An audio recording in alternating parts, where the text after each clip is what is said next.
तो डॉक्टर साहब ये कहते हैं कि प्रेसिडेंट ट्रंप अज़रबैजान और आर्मीनिया की सुलह करवाने जा रहे हैं, लेकिन सबकी नज़रें गज़ा की जंग बंदी की तरफ है। देखिए, वहाँ ये सूरत हाल है कि प्रेसिडेंट ट्रंप जो हैं जी, उन्होंने ख़ुद को अलग कर लिया है बड़ी हद तक। जो जंगी मसाइल, जो जंग वहाँ पे या जो जहरीत है इसराइल की, उससे उन्होंने अपने आप को पीछे कर लिया। और वो उन्होंने जो ताज़ा तरीन बात उन्होंने की है वो उन्होंने की है कि मैं इंटरेस्टेड हूँ गज़ा में जो इमदादी काम हो रहे हैं उसमें, और उसमें मैं इंटरेस्टेड हूँ अरब ममालिक के साथ, यूरोप के साथ और दीगर दुनिया जो वहाँ पर गज़ा के अंदर जो लोग हैं। और उसमें गज़ा ह्यूमैनिटेरियन फाउंडेशन को भी उन्होंने डम कर दिया खामोशी से। उन्होंने कहा कि मैं बाकी जो तंजीमें हैं उनके साथ, ये गज़ा में जो गज़ा के लोग हैं उनकी इमदाद के लिए और बाकी चीज़ों, तो उसमें, और उन्होंने नाम नहीं लिया, लेकिन वो दरमियान में अक़वाम मुत्तहिदा और हिलाल अहमर, इन सारी तंजीमों और अरब ममालिक और बाकी पाकिस्तान की तरफ से जो एड जा रही है गज़ा में, उसकी तरफ वो चले गए। और उन्होंने ये कहा है कि ये जो जंग का फैसला होगा ये सारा का सारा जो है ये नेतन्याहू करेगा। सही। मतलब मेरा जंग से कोई ताल्लुक नहीं है। अब जो कुछ करना है नेतन्याहू करेगा, और अमेरिका पीछे हट गया, जंगी सपोर्ट से पीछे हट गए। जो भी कुछ फैसला होगा वो नेतन्याहू करेगा।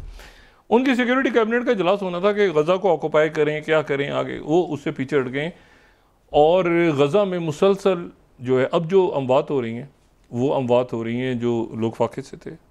और आपने देखा होगा वो एरियल फुटेज वगैरह, लोग वहाँ से कुछ ड्रॉप कर रहे हैं सामान, कुछ उतर रहे हैं, कुछ जा रहे हैं, कोई इंटरव्यू, आहिस्ता आहिस्ता गज़ा खुल रहा है, लोग आना जाना जा रहे हैं, ट्रक भी आ रहे हैं जा रहे हैं। तो वो जो है वो जिस दिन से ख़त लिखा है 600 लोगों ने जी, और आर्मी चीफ ने मानने से इनकार कर दिया अहकामात को। अच्छा, अब उसमें ये हुआ है कि एक मौसूफ है जिनका नाम है यायर जो है वो नेतन्याहू ने के 3 अज़वाज में से दूसरी जो उनकी बीवी, उनका बेटा है ये यायर। और यायर जो है ये जो है ये इसके मुख्तलिफ केसेस भी चल रहे हैं, अमेरिका में रहता है और बड़ा right wing extremist Zionist mindset है। तो वो जो है वो एक्टिव भी होता है काफ़ी इसके ऊपर, एक्स के ऊपर। तो वो वहाँ पर उलझ गया है। ये इब्रानी ज़बान में उसके ट्वीट्स हैं और वो उलझ गया है। अब ये इब्रानी ज़बान में है तो मैं वहीं, लेकिन ये वो उलझ गया है कि ये जो है ये जो है वो बहुत बुरी तरह से उलझ गया है इसराइल के आर्मी चीफ जनरल ज़मीर से। सही। और उसने कहा है कि तुमने जो है वो मेरे बाप का तख्ता उलटने की तुम कोशिश कर रहे हो, तुम मेरे बाप के ख़िलाफ़ बगावत कर रहे हो और तुम जो हो वो तख्ता उलटने की कोशिश कर रहे हो, बगावत की कोशिश कर रहे हो और मेरे बाप को मारने की कोशिश कर रहे हो। सही। अच्छा, वो जो आर्मी चीफ हैं जनरल ज़मीर, उसने भी वो भी एक्स के ऊपर, वो भी इब्रानी ज़बान में उसने जवाब देना शुरू कर दिया कि तुम कौन हो, तुम्हारी हैसियत क्या है मुझसे बात करने की, और तुम कौन हो, किस अंदाज में बदतमीजी कर रहे हो। ठीक है। अच्छा, इधर से नेतन्याहू ने शिनबेत विनबेत को कहा कि बच्चे की सिक्योरिटी बढ़ा दो। अच्छा, और दरमियान में अभी बहस चली रही थी तो नेतन्याहू खुद जी, वालिद ग्रामी, वो नेतन्याहू कूद गया बीच में और उसने अपने आर्मी चीफ से कहा कि तुम मेरे बेटे को धमकियां लगा रहे हो, फौज के सरबराह मेरे तो ये एक्स के ऊपर एक पूरा इब्रानी ज़बान में एक फड्डा पड़ा हुआ है, ठीक ठाक फड्डा है। और वो फड्डा जो है वो इतना ज़्यादा हो गया है कि वो ये आपस में बेटा जो है वो अपने बाप के लिए फ़ौज को गालियाँ दे रहा है और बाप कूद गया बीच में, वो फ़ौज के सरबराह को गालियाँ दे रहा है। और दरमियान में फिर जो वज़ीर दिफा है जो इसराइल का, उसने एक ट्वीट किया है जो काज है, उसने जो है वो साथ दिया है अपने आर्मी चीफ का। पहले वो जो है वो उसके साथ था, तो उसने जो ट्वीट किया है तो उसने अपने आर्मी चीफ का साथ दे दिया। अगर हम उसको इब्रानी ज़बान में है, तो अब इब्रानी में इसको देख लें या ट्रांसलेट अब करके इसको पढ़ें, तो इसमें उसने उसका साथ दे दिया, यानी अपने आर्मी चीफ का साथ दिया, और इसने कहा है कि वो बिल्कुल बगावत की कोई कोशिश नहीं हो रही नेतन्याहू के ख़िलाफ़, और इसको बच्चे को बड़ों के मामलों से दूर रहना चाहिए। लेकिन नेतन्याहू अपने बेटे के साथ आ गए, तो वहाँ पर अब ये फंस गए हैं कि ये जो अमेरिका की तरफ से बात हुई है, तो ये क्या हुई है कि ट्रंप ने कहा है कि मैं तो मेरा तो बड़ा कंसर्न है, बाकी जो फैसला करना है इसराइल करे। अच्छा, इसके ऊपर जो है वो 17 जो हाज ने इसके ऊपर तबसरा लिखा है, वो ये लिखा है कि Netanyahu attacks his top general as he runs out of scapegoats for Gaza failure, यानी वो स्केप गोट ढूंढ रहा है कि अपने आर्मी चीफ पे, फौज पे मलबा डाल दे। फौज तो वो करती रही है जो कि नेतन्याहू ने कहा है। अच्छा, फौज में ये भी नहीं कि ये कहा है, आधी से ज़्यादा फौज तो पागल हो गई है, क्योंकि टॉर्चर तो उन्होंने किया है। तो ये नहीं कि वो सारा वो बड़े चुनने काके थे, और जो नेतन्याहू कर रहा था वो भी एक, उन्होंने जो मजालिम ढाए हैं और जितनी बॉम्बिंग की है और जिस तरह कत्लेआम वहाँ पे की है, और जितना वो स्टारवेशन का शिकार वो बच्चे और औरतों के साथ जो जुल्म ढाया है उन्होंने, तो अब उन्होंने वो जनाब पूरी फ़ौज में मलबा डाल दिया है। इसके गोट तो फ़ौज पे वो सारे वो 600 पुराने और बाकी सारे नए वो खड़े हो गए। अब इसको समझ नहीं आ रही कि मैं गजा को ऑक्यूपाई करूँ तो मैं किससे कहूँ। इसने उसको कहा नहीं, उसको ये जो ट्वीट पे एक्स पे हो रहा है, उसने कहा मैं तुम्हें बरतरफ कर दूंगा, मैं तुम्हें हटा दूंगा, तो मेरे बेटे को धमकियाँ दे रहे हो।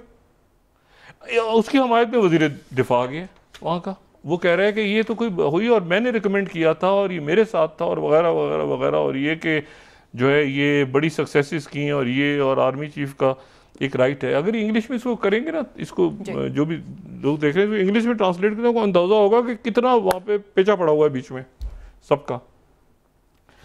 अब जनाब ये है सूरत हाल कि वो ट्रम्प दरमियान में से पीछे हट गए कि मेरा तो जंग से कोई ताल्लुक नहीं है, मैं तो यहाँ पर जो कुछ करना है नेतन्याहू करे, और बाकी जो अब अरब ममालिक बाकी सारे कि भाई अब क्या करना है, वो एक ख्याल पैदा हो रहा है कि अब क्या करना है। नेतन्याहू ने सिक्योरिटी काबीना बुला के वो जो है, अच्छा ये जो लिखा है ना इसने वज़ीर दिफा ने, उसने आखिर में, अगर मैं इसको ट्रांसलेट करूँ इब्रानी ज़ुबान से, it is the right and duty of the chief of staff to express his position in the appropriate forums and after decisions are made by the political leadership, the IDF will execute them with determination and professionalism. वो अच्छा वो तो बना कर चुका है। As a defense minister responsible for the IDF on behalf of government, I must ensure that these things are carried out and so it will be, क्योंकि दुनिया भर में तमाशा हो गया है ना कि ये तो फ़ौज के अंदर एक फ़ौज ने बगावत कर दी है हुकूमत की, अच्छा वो की हुई है। अच्छा, इसके ऊपर जो है अरब न्यूज़ सऊदी अरेबिया वो रिपोर्ट ये कर रहा है कि Israeli military chief 18th military chief pushes back on expending Gaza war sources से, ज़ाहिर सोर्सेज की तरफ से खबर अरब न्यूज़ दे रहा है कि भाई वहाँ पर वो मिलिट्री चीफ पीछे हट गया और फौज पीछे हट गई है। अब देखें ना, पहले अटॉर्नी जनरल फिर फौज। मैंने कल बात की, मैं मानने को नहीं तैयार कि सेंटकॉम के बगैर उनकी फौज ये काम करे, या उनके डीप स्टेट के बगैर उनके 600 लोग, या अमेरिका के आंख मारे बगैर किसी के वो 600 लोग सारे साबिका शिन बेत और मोसाद के लोग, इतना उनमें मोहब्बत जाग जाए फ़लस्तीनियों के लिए कि वो ख़त लिख रहे हैं कि जी आप ये जुल्म ना ढाएँ, और हमें वो ख़ुद कत्लेआम के अंदर माजी में हिस्सा रहे हैं इतने सालों में। तो शिन बेत मोसाद और वो सारे के सारे जी हम तो कह रहे हैं कि इसको बंद करो, जंग हार गए, फलाना दिमाग आँख मारी किसी ने, और वो किसने आँख मारी है वो छोड़ दें, लेकिन अमेरिका की तरफ से ये नहीं कि वो अमेरिका से लड़ गए सारे, ऐसा कुछ भी नहीं है। तो वो अब ये नेतन्याहू दरमियान में स्केपगोट ढूंढ रहा है, और साथ ही दरमियान में स्केपगोट ढूंढ रहा है। आज इसने ऐलान करना था, वो ऐलान कल करना था, कल से वो आज ले को कर दिया उसने, आज से वो कल। स्टीव वित्कॉफ आराम से उधर पुतिन से मिले हैं, और देखना ये है कि पुतिन के ऊपर, रशिया के ऊपर प्रेसिडेंट ट्रंप क्या जो है वो पाबंदियां लगाते हैं या नहीं लगाते। चाइना ने जो उनकी विक्ट्री परेड हो रही है, उस विक्ट्री परेड में हमेशा की तरह उन्होंने फ्लाइंग टाइगर्स को बुलवा लिया है। वो फ्लाइंग टाइगर्स हमने चंद रोज़ पहले जिक्र किया था, फ्लाइंग टाइगर्स जो कि दूसरी जंग अजीम में अमेरिका के पायलट्स थे जो कि जापान से लड़ने के लिए खामोशी से पहुंचे थे, और काफ़ी अरसे तक उन्होंने बड़ा एक इम्पॉर्टेंट रोल प्ले किया था। और वो हम फ्लाइंग तो उनके जो अब जो उनकी फैमिलीज़ हैं उनमें से तो शायद कोई ज़िंदा नहीं है, तो उनकी जो फैमिलीज़ हैं उन फैमिलीज़ को बुला लिया चाइना ने और उनको as a guest of honour और बाकी सारा। तो चाइना और ने अमेरिका को ये भी मैसेज भेजा है इस वक्त के भाई मतलब है कि वो 3 बीज जो है ना बिग बीज वो अभी तक बहुत सारी जगहों पे एक हैं, लेकिन बीच में जो पहला मलबा गिरा है वो गिरा है मोदी जी पे, और वो ट्रम्प ने नहीं गिराया, वो एक अरसे उसका पैटर्न है। देखें आज ये जो बात उनकी अपोजिशन ने की है ना अदानी वाली, ये मुझे बताएं कि अदानी स्टार्ट कब हुआ था? ये तो बाइडेन दौर में हुआ था ना, और एक फ्रंट पे नहीं हुआ था बाइडेन दौर में। बाइडेन दौर में एक वो कत्ल की FIR कट रही हैं, वो हो रहा है, साथ ही अदानी ग्रुप के ऊपर तहकीकात शुरू हो रही हैं, उसको दुनिया सारा मगरबी मीडिया उठा रहा है। ये सिर्फ और सिर्फ पता है कि जी न्यूयॉर्क टाइम्स को, वाशिंगटन पोस्ट को, इनको उनको गालियाँ देके कुछ नहीं होता। बात सारी ये है कि ये इनको इल्म होना चाहिए कि वो कौन सा वक्त था जब इनको अंदाज़ा हुआ कि अमेरिका हमारे साथ नहीं। वो अमेरिका जो टेक्नोलॉजी देने की बात कर रहा था, जो अमेरिका से कह रहे थे कि हमसे टेक्नोलॉजी दें जी। वो टेक्नोलॉजी, वो कोई गाड़ी का पहिया नहीं, सेमीकंडक्टर्स इंतहाई सेंसिटिव, वो निकल रहे हैं रशिया के पास से। अमेरिका का ये एलिगेशन देखा, आप देखें ना ये सूरत हाल, टेक्नोलॉजी ट्रांसफर भी तो एक बड़ी आज की दुनिया में बड़ी एक, वो उन्होंने वो इल्ज़ाम लगा दिया यूक्रेन ने कि वो जो यहाँ से सामान मिला है, जो मैंने कल बात की, उसके ऊपर अभी ये अपने मामलात को ठीक करें फौरी तौर पे, और मामलात को ये कि स्ट्रेटेजिक पार्टनर इनके जो हैं उनके साथ मामला ठीक करें।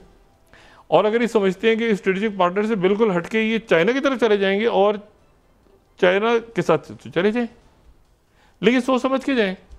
सही देखें ना, हर मुल्क अपनी खुद, पाकिस्तान भी जो पॉलिसीज इख्तियार कर रहा है इस वक्त, वो तो चाइना ने कह दिया, चाइना ने इंडिया से कहा, उन्होंने कहा जी देखें ना ये हो रहा है। उन्होंने कहा नहीं, पाकिस्तान की कॉस्ट पे इंडियन एक्सप्रेस पे भी पूरा छाप दिया उन्होंने कहा अमेरिका से, सारी दुनिया से जो मुल्क बात करे सो करे, लेकिन ये है कि वो पुतिन भी तो कर रहे हैं ना बात, तो वो चाइना की कॉस्ट पे नहीं, चाइना की शी खुद बात करें, उनकी खुद बात हुई है कई दफ़ा, तो वो पाकिस्तान जो है वो अमेरिका की कॉस्ट के ऊपर, इसके ऊपर आप फिक्र ना करें, आपने जो मामलात हमारे साथ करने हैं वो आप आएँ और तय कर लें आके। मगर उसका नतीजा क्या निकलेगा कि स्ट्रेटेजिक पार्टनर इंडिया बनाने की कोशिश कर रहा है, अपने स्ट्रेटेजिक पार्टनर को धमकियां दे रहा है कि अगर तुमने मेरे साथ ऐसे किया तो मैं उधर चला जाऊंगा, और अगर फैसला वापस ले लो तो मैं वापस आ जाऊंगा।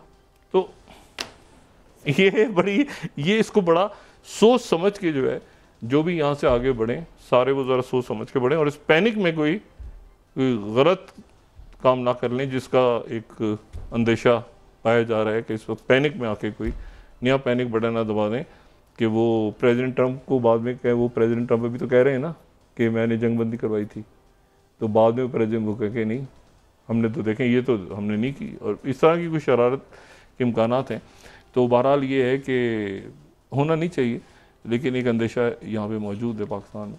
तो मेरा ख्याल है कि ये अपने ये ठीक करें। आर्मीनिया अज़रबैजान जो है उनके दरमियान प्रेसिडेंट ट्रंप जुम्मे के दिन जो है वो सुलह करवाने जा रहे हैं, और इस नेतन्याहू को समझ नहीं आ रही, ना नेतन्याहू को समझ आ रही है, 3 लोगों को समझ नहीं आ रहा कि हम कहाँ पे हैं, हमारा क्या बनेगा, जेलेंस्की, मोदी जी और नेतन्याहू। जी बहुत शुक्रिया डॉक्टर।